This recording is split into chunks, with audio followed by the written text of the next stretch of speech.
Hey there, Fletch from All Things Overlanding here. Today, I'm going to be talking about pros and cons of either getting a newer rig or getting an older rig. I've got some painful memories from about the last week that I'm going to kind of walk through you because I have an older rig, so I'm going to kind of talk a little bit about the pros and the cons of that because that's been my experience, but I've also really heavily considered just getting something brand new. I know a lot of folks with newer vehicles, and it definitely does seem to have some benefits just being able to hop in a car that's brand new with really low miles and just go and do what you want to do.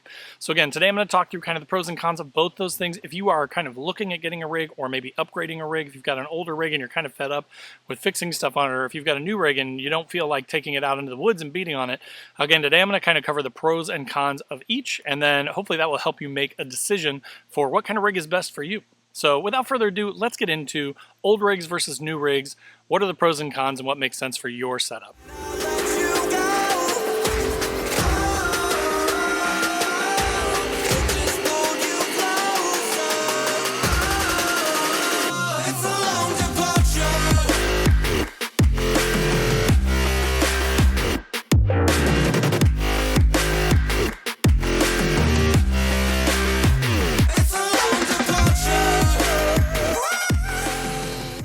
All right, guys, so as I mentioned today, I'm going to be talking about old rigs versus new rigs, kind of the pros and cons of each. There obviously are going to be some pros and cons of both of those things.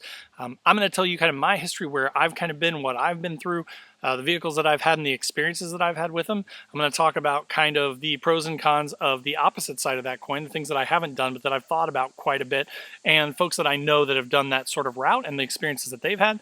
And then at the end, I'm going to kind of give you my final thoughts and just sort of, which style of overlanding I think makes the most sense for each of those type of rigs, right? A new rig or an older rig. So let's start with kind of my experience and what I've had and what I've done in my, 5 or so years of overlanding / camping now. Basically, the way that I kind of got into overlanding was started YouTubing Xterra modifications. I'm a Nissan guy.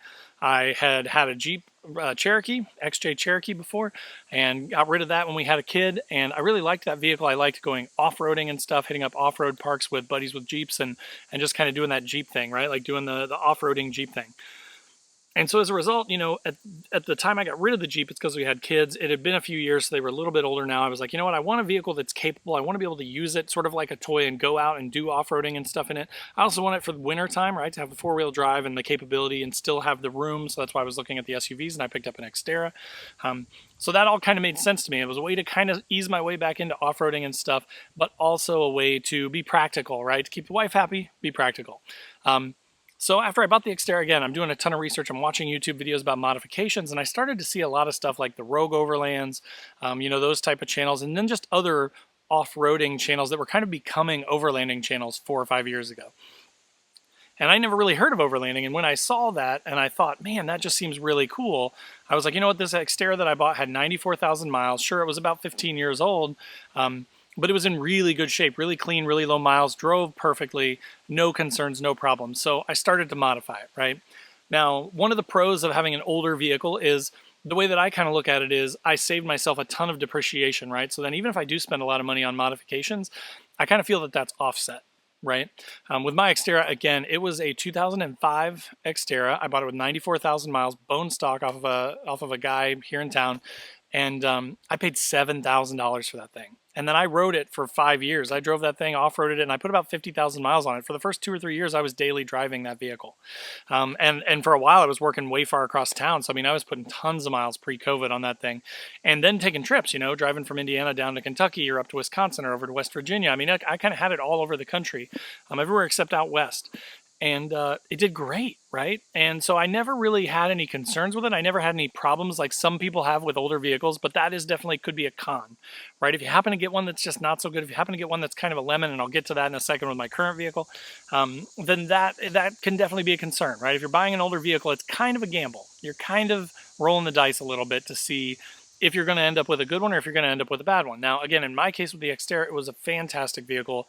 Had 143,000 miles, 144,000 miles on it when I got rid of it. The only reason that I did get rid of it was because I had a big event coming up about a year ago now, and it needed a lot of suspension work. Just the stuff that I had beat on for 5 years, right, over 50,000 miles. I'd really done a number on the suspension. I'd really done a number on all the control arms and bearings and all that sort of thing. So it kind of needed bearings all the way around. It needed control arms, different bushings, all kinds of stuff. The brake calipers were starting to leak a little bit. So it was going to be quite a repair bill. So then when I was looking at that, I was like, you know, I only spent $7,000 on this truck. I've driven it for 5 years. I don't know that I want to put a few $1,000s into repairing it. Maybe I need to just, you know, cut my losses and get rid of it and get something new. So, but then again, I looked at new Frontiers. Okay, so I looked at new vehicles. I thought about the new 2022 Frontiers. I was really excited about those, but those things are 45, 50 grand for a Pro 4X, especially with any sort of options and stuff. So then I'm like, ooh, that's a lot of money. Like that's a big, huge multiple of what I spent on this Xterra, and I had a ton of fun with that Xterra. So another pro of like an older vehicle versus the con of the new one that kind of got me when I was thinking about the newer vehicle is wear and tear, right? Just like if you're going to be overlanding, you're going to be on gravel roads, you're going to be on washboard roads, you're going to be going through tight trails most likely, or at least I am where I am in the Midwest, going through tight trails in Michigan, Wisconsin, Indiana, scraping branches down the side, and I just didn't see the point in spending all that money on a brand new vehicle that I was very likely going to tear up, right? So what I ended up doing was I ended up buying another Frontier, another Nissan, basically the same as the Xterra, same motor, same transmission. I bought a really built-up Nissan Frontier, and I actually really love the truck. It's super capable. The armor and stuff is great. The bumpers are nice. It's got a winch. It's, you know, it was already pretty much built up, which I really, really like.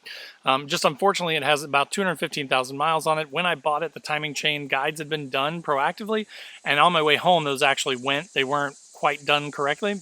And so it ended up causing a bunch of damage, you know, fouling out the spark plugs, the O2 sensors, the catalytic converters kind of went. So it kind of went through the whole intake-outtake system on the vehicle and just kind of fouled that up. So it took me about 3 months of kind of like working on that, getting that thing rebuilt, getting it all put back together before I could really drive it again. Then I take it down south to Kentucky. It does great. Off-road it. Again, super capable. This thing's Titan swapped. It's lifted a few inches, and it's got 35s on it. So it tore up the trails down in Kentucky. Then on the way home, had some issues again, had to get towed home. Turned out that it was still a result of that initial problem where all that fouled out, you know, fuel had gone through and it had fouled out the cats. I didn't know it at the time, and I drove it down there. The catalytic converters then chunked through into the lower cats and blocked it up. Basically, it was still fine. The engine was running okay, but it just couldn't get above like 2,000 RPMs because the catalytic converters were clogged. So I had to replace the catalytic converters. And then from there on out, from like January, February of 2022 until like September of 2022, it's been great. I've been driving it to the store, driving it around town. Went to Wisconsin, you know, for like a 3-4 day trip. Went through like foot and a half of snow up there, off-roaded, pouring down rain, freezing rain, snow, ice, all kinds of stuff. And again, it did fantastic. So again, you can get a lot of use out of these vehicles, right? And like, again, when I paid for that Frontier, it was significantly less than a new Frontier, right? So even though it sucks that it broke, and it's currently broken, and I'll get to that here in a second, it broke again, those things all suck, right? And they're very inconvenient. So you do have to weigh out. One of the cons is, while I'm still way lower in it on money, right? And I'm not necessarily upset about it. I just know I'm going to have to spend some more money to get this thing fixed again. But I still spent a quarter of what I would have on a new, you know, a quarter of what I would have on a new Frontier. But one of the cons is that you do have to worry about them a little bit more, right? Typically a newer vehicle is going to be more reliable. It's going to be, you know, you don't have to worry about those headaches of what did the person before me do or the people before me do, what kind of modifications have been done, were they done the right way? So there are definitely some pros of the newer vehicles when it comes to just reliability, right? So my vehicle, like I mentioned, is currently broken. I literally was leaving at 4 a.m. in the morning to go to a core big event that I go to up north. I'll put a card up here to the video I did on that last year because it's an awesome event, and I wish I could have made it. I'm super sad that I didn't, because it's the second year that I haven't been able to make it, because I bought the truck before core last year and it broke on my way home, and then I got it all built up for core this year, and then it broke the morning of core. So it's super fun. So I mean, you can see though, there's like, that's one of the big cons is like, overlanding's about experiences, right? So like the fact that I'm going to lose this whole winter season again after I lost it all last year, which is my favorite time to camp, is very disheartening, right? So you have to be able to put up with that. You have to be able to kind of be expecting that and be considering worst case scenarios, because it is very heartbreaking to kind of be like, man, after a year and a little over a year now, this thing has let me down twice at the most important time, right? The most important thing that I go to every year. One of the two, I go to More Expo in April and I go to the core event in September. And I did make it to More this year. So, I mean, that's the funny thing is 5 months ago, it drove 10, 11 hours fine over to More, and then 10, 11 hours back, no problems, right? Rode fine. And has been fine this whole week. And then just all of a sudden, boop, something went wrong in the rear end, axle shaft or something in the diff. And it won't hold park. It won't go into drive or reverse. So got to figure that out now. But so kind of bringing this all back into one conscious stream of thought here. Pros of an older vehicle: lower cost, right? Lower cost, lower maintenance, much easier to justify modifications, right? If you spend 45, 50 grand on a new Frontier, it's really hard to then say, I got to spend another 10 to 15 to put bumpers, skids, sliders, a lift, tires, wheels, a bed rack, a rooftop tent, like all that stuff adds up, right? But if you'd spent a third, a half of that value and bought like a 2018 or 2019 Frontier for half the cost of a new one, you have a little bit more money to play with. So, with the older vehicles, you got that. You also don't have to worry about wear and tear as much. Meaning, like, if you scrape it up, I don't feel really bad about it at all on my truck. If I happen to scratch it down a tree, I'm just like, ha, doesn't bother me. On a new one, that might hurt a little, right? So then the pros of the newer vehicles, right? So newer vehicles obviously have a ton of pros. Better technology, generally better gas mileage, better fuel efficiency, more power generally. They always sort of seem to keep going up and up and up in power for the most part. Technology is better, right? So you're going to get your CarPlay, you're going to get your heated seats, you're going to get more luxury sort of features in the newer vehicles than you might have in the older vehicles. Reliability, the biggest one, right? Warranty, also nice, although if you're going to modify it quite a bit, you can get to a point where that's not going to apply anymore. But so like in this exact instance, what kind of made me think of this episode and made me want to do this episode is that, again, I just missed this 3-4 day trip to the Upper Peninsula of Michigan that I look forward to every year. And for the last 2 years, I've had to miss it. And it really made me think, right? Like, geez, I have this old truck and yeah, it's really capable and yeah, it's really cool and it's unique and it's built and I like all that stuff. But it definitely has really made me kind of think, like, should I just, strip it down, sell all the parts, get rid of the truck, and like just buy a new Pro 4X, Frontier. I mean, the thing about that is then you're pretty much guaranteed to get 8 to 10 years. I mean, the way that I take care of vehicles and with how few miles I actually put on them, I don't put that many miles on them. Like that would last me for quite a while. So anyway, so there are definitely pros and cons to each the new vehicles and the older vehicles. My kind of final thoughts, I'll run through those with you here, kind of what I'm thinking, what I'm leaning towards right now. So again, right now, I have been thinking like, dude, do I just start over? Do I just get a new Frontier and maybe it's not as modified? Maybe I can just throw a little bit of a lift on it and some slightly bigger tires and stuff, but just run it for like 3 years, just mostly stock. That's an option. That is kind of a cool idea. I sit here and I think about that money and I'm like, dude, I just don't want to go drop 45, 50 grand. Like, I just don't want to do that. I'd rather have like a really fast car that maybe I spent 30 grand on and like a pretty cool built up older truck for like 20 grand. I mean, that's still 50 grand is a ton of money, right? Like for me, especially, it's like my channel is pretty much budget minded, right? So I like to talk about budget minded stuff and I'm a very cheap person, but I also like quality and I like I like to have unique things. I like to have things that are more fun. And that is the thing about the older vehicles too, is it's a lot easier to kind of be unique when you're not just buying the same thing off the shelf as everybody else. When you're buying an older truck and doing a lot more modifications, you can sort of be unique. So my solution is actually kind of a middle ground between these two things. And I kind of mentioned it on a previous episode, but it applies here on this one too. So my solution is, rather than, again, stripping the truck down, it has 216,000 miles on it. It's really not worth much, the truck itself. I mean, sure, I could sell all the armor and all that stuff. I think maybe between the armor and the truck, I might be able to get 10 grand out of it, maybe. Which would be a nice little down payment on a new Frontier, but then I'm still going to have an $800 a month payment for 5 years. I don't want to do that. So what I'm going to do instead is what I mentioned, like I said previously, to basically solve all the problems of the rear end, the axle, the differential, all that stuff that's weaker in the rear, that's Frontier stuff still. The front has been Titan swapped, so it's all the bigger, heavier duty components. I've got a guy that I'm going to work with who is going to do the rear axle swap for me to a full-size Titan set of brakes, axle, diff, everything. So whatever the problem is in the rear end will be resolved with that swap. And then the truck will be fully Titan swapped, so it'll be equal width, because obviously it's a wider track than the stock Frontier. And at the same time, I'm going to have them do a Vk56 swap. And what that entails is they're going to take the 5.6 liter V8 out of a Titan, and they're going to swap it into the truck. The AC comes over with it. My AC doesn't really work in the truck, so I'll have brand new AC. The truck that the guy has mentioned to me has about 30,000 miles on it. It was a wrecked Titan. So I'm basically getting like an almost new 30,000 mile motor, transmission, air conditioning unit out of that. But then I get a new transmission, I get new everything, right? So it should solve all those problems. And by doing that, one, it gives me more power, probably better fuel efficiency. I get, again, updated components, right? Updated, much newer 2014 instead of 2008 engine, transmission, air conditioning. So I think that that should solve it. And really, $8,000 to $10,000 should do that. So that's kind of where I'm leaning. It is a big investment. It is an upgrade. I was kind of planning to do it anyways. We just couldn't kind of sort the timing out before I was going to go on this core trip. Fortunately or unfortunately, I don't know how you look at that. But so that's kind of going to be my solution. So in the next few months, hopefully, I'm hopeful that I can get that stuff all done, and then it will basically be like a new truck. I think I should easily be able to get 5 to 8 years out of that thing with just, minimal maintenance, keeping up with the bearings, the suspension stuff, the brakes, that kind of thing. So that's kind of my solution. But again, that's the beauty of having an older vehicle, is even if I spend 8 to 10 grand on that thing, I'm still going to be half the money that I would have been into a new Frontier. I'm going to have a V8 one, and it's going to be on 35s, and it's going to be Titan swapped in. You know what I mean? So I obviously lean towards older vehicles and doing more modifications and things like that.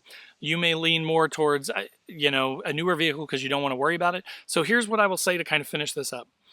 If you are looking at a vehicle for overlanding, if you are pretty mechanically inclined, if you like to work on stuff, if you're okay with kind of those disappointments of things breaking and then kind of diagnosing, and if you have friends and a network of people that can help you so you don't have to go to super expensive like service centers and stuff to get stuff repaired, like 4-wheel parts or something, then an older vehicle may make sense for you, right? You may be in a spot where you can afford to do that.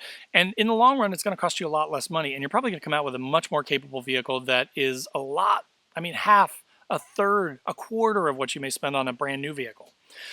If you are more like, I have a bunch of friends that are like, they want to get into overlanding, they want to check it out, but they don't want to mess with a vehicle. They just want to be able to have a thing that they get in. I know a ton of people with like 2019 through 2020 Tacomas that they put bed racks on and lifts and tires and like just like the basics, right? Give me a little bit further out there, give me a little bit more capable. Let me have like a drawer system in the rear so I can store my gear. But those things, I'm so jealous of them sometimes, right? Like at this core event, I wake up and my truck breaks and then I lose my whole weekend that I've been looking forward to for a year. And these guys and girls just get in their vehicles and it starts up every time, right? They get 22,000 miles or 30,000 miles or whatever it is. It's a brand new vehicle. So you can just go and you can enjoy the experience and you don't have to worry about it. So if you're more of that type, a new vehicle may make sense. If you're more of like a modification type person, a shade tree mechanic, if you will, then a used vehicle may make a lot more sense and you can get a lot more for your dollars with a used vehicle. So again, I hope that was helpful for you. I just wanted to kind of touch on this. It's very painfully pertinent right now for me with my truck being broken. I'm currently in Hoosier National Forest with my Lexus, which is my daily driver, an old '07 Lexus IS350.